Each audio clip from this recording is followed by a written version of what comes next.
是王可成，一名内拉祖里。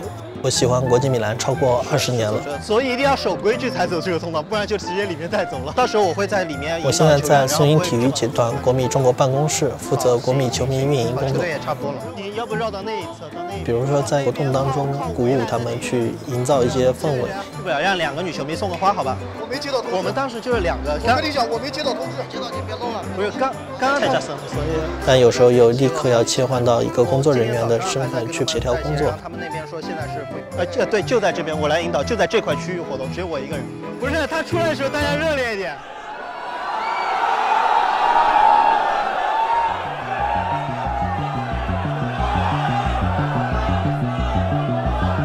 北京时间7月21号下午，国际米兰抵达南京3年之后，也就是7月24日晚，2019年国际冠军杯中国赛区的一场焦点大战将打响。国际米兰将在南京对阵尤文图斯，中国球迷届时也将有机会现场欣赏到国家德比。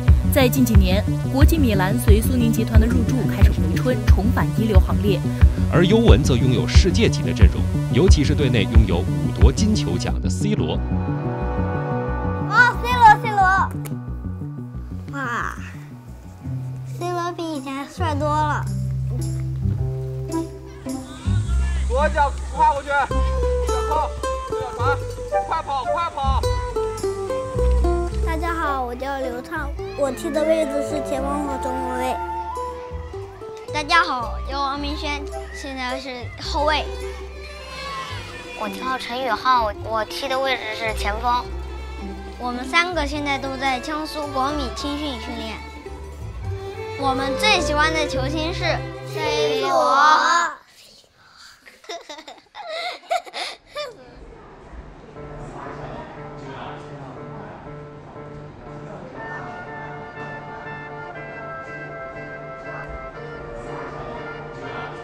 国际米兰俱乐部它作为一个百年豪门，中国本来渊源就很深。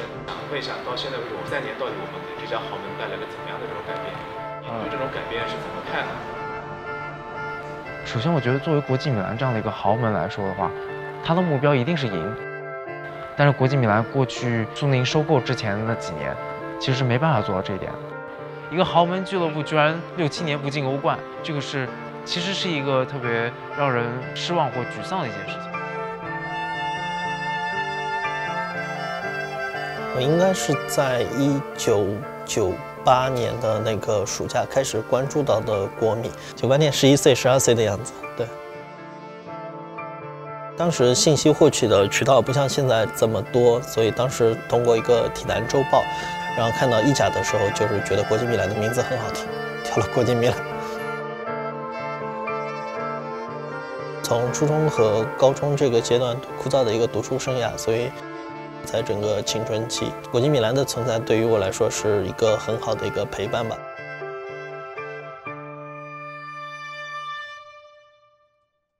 观众朋友们，大家好，欢迎各位收看意大利足球甲级联赛的现场直播节目。今天呢，我们通过国际足球卫星向大家在90年代初，意甲其实是最早进入我们的电视转播的，而且那时候意甲会有小世界杯之称，所以在90年代初，在中国看足球的球迷大部分都是意甲球迷。Si oppone Peruzzi, poi si salva la difesa. Ma guardate cosa combina la 国际米兰这支球队拥有很多的巨星，踢得非常行云流水，但是就是永远就是拿不到冠军那样子，有一股不服输的劲，所以当时可能会更多的是偏爱他。Again, I think I'm a special one. 在之后，国米请来了穆里尼奥，在09到10那个赛季，球队有了一个质的变化。大学的时候比赛都是在凌晨，所以当时用了无线网卡，偷偷在被窝里面看。全场比赛结束，巴塞罗那队只打进1球。看得最深的一场，客场对阵巴塞罗那队。输掉了比赛，却赢得了。其实客场只要不输0比2，国际米兰就能再次进入欧冠的决赛。国际米兰输掉了比赛，却赢得了晋级。挂着眼泪看完全场比赛，就觉得这支球队太不容易了，太心疼了。在国际米兰时隔45年之后，再次夺取梦寐以求的欧洲冠军联赛冠军。其实我理解的就是喜欢这支球队的一个心理，是喜欢上了自己追求这支球队的整个的过程。直直到2016年的4、5月份，就开始听到一些小道消息，苏宁要收购国米。苏宁集团在南京召开并购国际米兰新闻通报会。由现今26岁的张康阳出任俱乐部第21任主席。Thanks to the effort of the team, a football club on the field. 像我这么一个从小到大完全不看足球啊，居然成为中国在这件事情上面或者围绕这么多的一个人，其实是挺奇怪的。就是可能人生跟我开了一个大大的玩笑。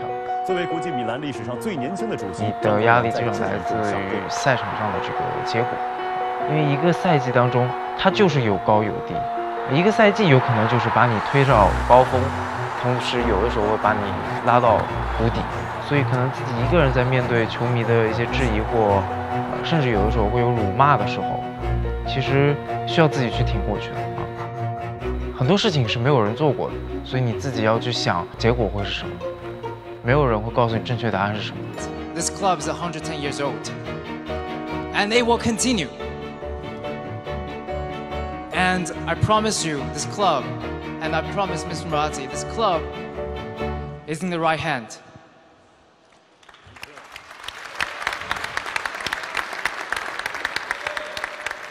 因为国米是意大利足坛的2大死敌，两队之间的对战也被称之为意大利国家。我想24号去奥体现场看球。我也是。那我们大概穿什么衣服呢？蓝色的，2个一起穿。2个一起穿。上面出场的时候穿国米的，就是尤文出场的时候穿尤文。可以这样，上半场穿国米，下半场穿尤文不就行啦？那我们旁边的人会觉得我们很二啊。一会儿穿尤文，一会儿穿国米。王明，尤文图斯，王明轩，你评语里为什么要写国米？因为我们在国米训练。呀，中啊，看的。因为我们爱踢足球，一直踢到老，一直踢到4。你都退役了，你还上哪踢啊？对，在家跟孩子踢呗。哪有孩子？万一没孩子呢？对呀。跟家长踢呗。万一没家长？对呀。没家长已经老了呢。跟空气踢。对，跟朋友踢不就行了？朋友没有啦。我要去找神踢。那是让你复活对吧？我进来了，这就分析对了。对，就这样看一排。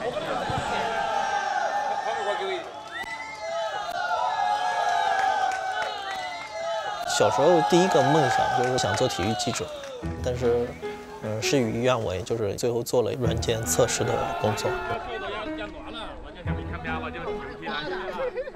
所以当时说是正在招负责球迷运营的岗位，而且是自己喜欢的球队、自己喜欢的行业，肯定还是想去尝试一下。对，就是快接近30岁的时候。我是在入职苏宁的第1年跟我的妻子结婚的，我们俩一起每一场比赛去现场去看那个比赛，然后我们一起回家。然后在今年19年的3月20号，我有了自己的孩子。我会给他介绍国米这支俱乐部，我会告诉他这是全世界最伟大的一支俱乐部，没有之一。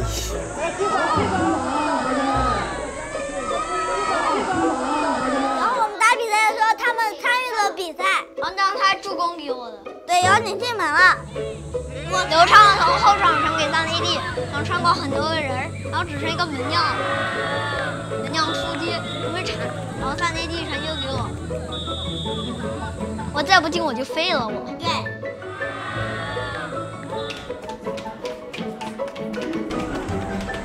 女士们、先生们，欢迎来到南京奥林匹克体育中心。比赛即将开始，请勿携带危险物品，遵守秩序，检票。我们会用我们的压岁钱去买今天的球票。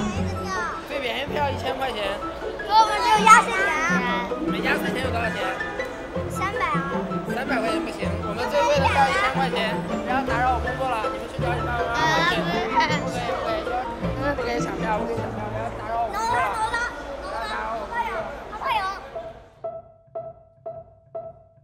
7点50之前，你打我电话会没人接，你为什么会在这边啊？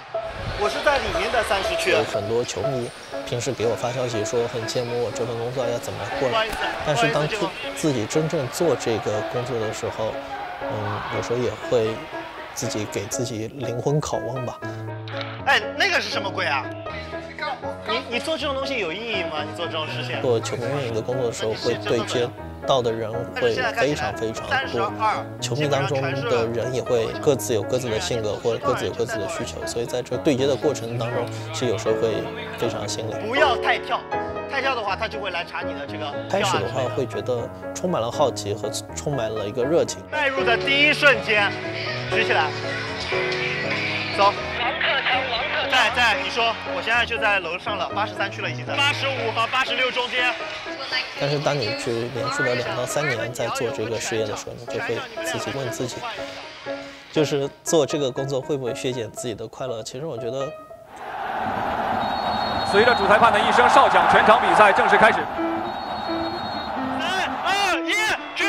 坚持住，1分钟，坚持。但是通过这个工作当中，你还是会得到很多以前不能想象的一些机会。这镜头里明显我们的纸板比他好看啊。如果说削减快乐的时候，其实并没有，因为当他赢球的时候，那份的快乐还是跟10几年前其实还是一模一样的。前点的位置，球进了。那么这样的话，国际米兰暂时在场上是1比0领先。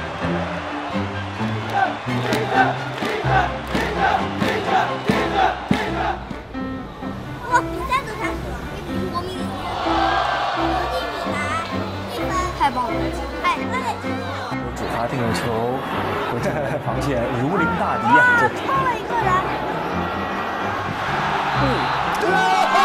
68的进球帮助尤文图斯1比1扳平了国际米兰。唱欧雷吧，欧雷。 35、6度以上的高温，夏天，所有的人都老老少少坐在那儿，然后喝彩、兴奋，球迷为了同一个文化或者说同一个竞技上的一个热情去享受同一件事情，我觉得真的是想想看，有的时候也挺感动。而随着主裁判的一声哨响，全场比赛结束，双方即将进入到点球大战。拉诺基亚打门，布冯将球扑了出来，上来就很刺激啊！打门力量非常大，打了一个上角，助跑打门，角度非常刁钻，暂时尤文图斯2比1领先。场上的那份热情，其实你自己在真正参与当中之后，你才能感受到，会忧伤，有的时候甚至会感动自己。打门打在了立柱上，被门将封出来之后，我会跟别人开玩笑说，真的，我可能心脏都受不了，或者是我可能因为这件事情，我都不知道我会不会少活几年。罚进的话就结束。哇，打飞了！但是很多人也会跟我说 ，Steven， 你因为这件事情，你会感受到一个非常不同的一个体验，就是一个一辈子都让人难忘的一个体验。如果贝尔纳代斯基将球打进，那么将会是尤文图斯取得比赛的胜利。打门打在了横梁上，哇，这是什么样的一场比赛啊！我觉得把爱好当成职业最大的一个优点就是能自己说服自己，你哪怕很累，觉得这很繁琐，但你不会觉得那么的厌烦厌倦，因为你在为你自己最喜欢的一支俱乐部工作。因为它是全世界最伟大的一支俱乐部，最有魅力的一支俱乐部。是突然死亡的一个阶段，没错。奥尔巴雷罗推射，打得太正，被封了下来。还有1名球员。那么如果这个球帕内利有一个神级表现的话，比赛还在继续。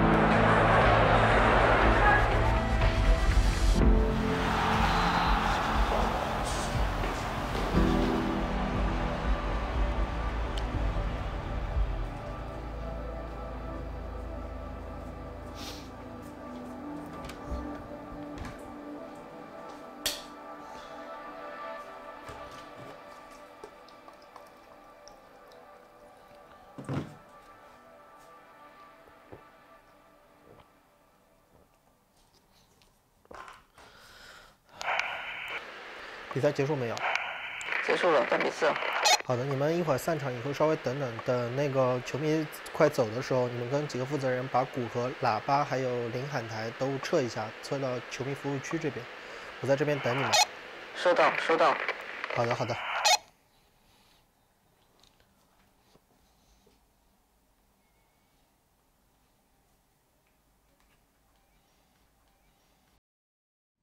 关注现场，一起发掘中国故事。